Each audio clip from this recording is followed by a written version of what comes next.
I think we're looking for really three things tonight. Number one is viewership. What we know from the 2020 first debate between these two gentlemen, 73 million people tuned in. That is a lot. The third largest audience in any sort of presidential debate.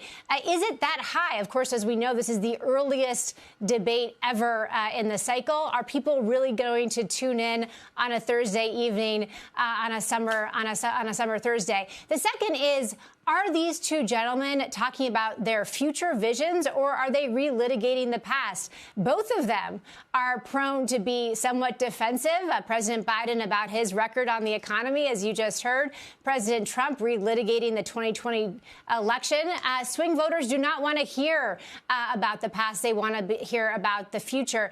And then the third thing, Kelly, is not really what these gentlemen are saying, but how they are saying it. As you very well know, debates are very performative. They are oftentimes more about style than they are substance. So is President Biden in particular reassuring those swing voters that not only can he manage through a 90-minute debate, but he can also manage 4 more years? And then similarly, is President Trump, is he more disciplined? Is he not interrupting as much? Is there not as much crosstalk? So I think those things will really, in many ways, influence what the polling looks like in the days and weeks after this debate. And you point out, I was surprised to learn that this is the earliest presidential debate ever. It is bizarre to have it. Maybe it's not bizarre without knowing who Trump's vice presidential pick will be. Well, it's bizarre in that they're not actually even the formal nominees, Kelly.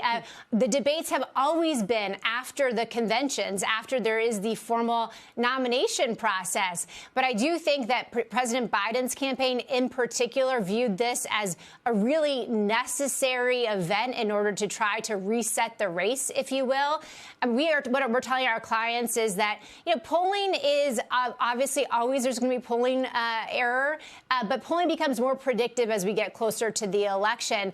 But the polling has been very stable. So if polling looks as if it does now in say, October, Trump will be the favorite to win. So I do think the Biden campaign, very aware of that, is trying to use this opportunity to reset the race. But as you said, yes, unprecedented. We don't even know whose running mate is going to be. And of course, they're not even, either of them is the official nominee for their respective party. It's just a fun wrinkle. In the meantime, watching Congress is something that, the more you watch these cycles, you go, of course, the president matters, the most to what happens in the following 4 years. But Congress is so tight these days. I even heard when Eamon interviewed the House Speaker, he made a point about this, that gerrymandering means you no longer get these big majorities in the House, even during years where and we already know the presidential race is going to be tight. So what is that going to mean? Effectively gridlock for 4 years? Or do you think a couple seat margin one way or the other could deliver a bigger policy agenda?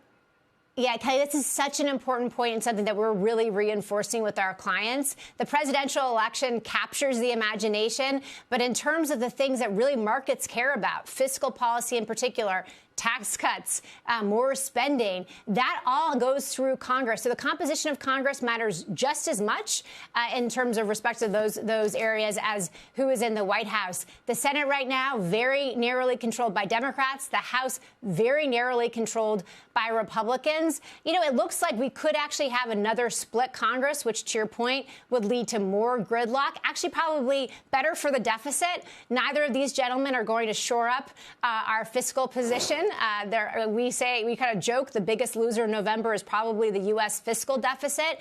But still, gridlock is better in terms of spending less. But even if Republicans win a united Congress, it will be by the narrowest of margins. And to Speaker Johnson's point, that just makes passing big, bold legislation super hard. I will just say, lastly, the big inflection point, of course, for markets will be these Trump tax cuts that are expiring at the end of 2025. And that is where the composition of Congress will probably matter the most.